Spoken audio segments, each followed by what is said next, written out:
নাম শ্ৰী অজিয়ান বৰা। মোৰ নাম মাতৃকা বৰা। আমি এটা কবিতা আবৃত্তি কৰিবলৈ লৈছোঁ।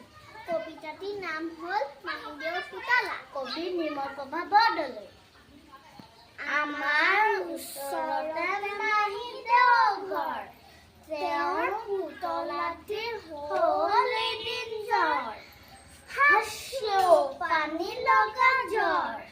ডাক্তৰ ডাক্তৰ মাহীদেউৱে ক'লে, ডাক্তৰক আনিবলৈ দাদালৰ দিলে।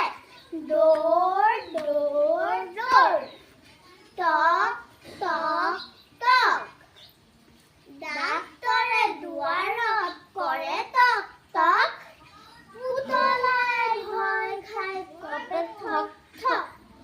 ভয় নাই ডাক্তৰে ক'লে, লাহেকে পুতলাক বেজী এটা দিলে। দৰৱ খালে, গাখীৰ খালে, জ্বৰ ভাল হ'ল। হাঁহি হাঁহি পুতলা খেলিবলৈ গ'ল। আমাৰ যদি ভিডিঅ'টো ভাল পালে এটা লাইক, কমেণ্ট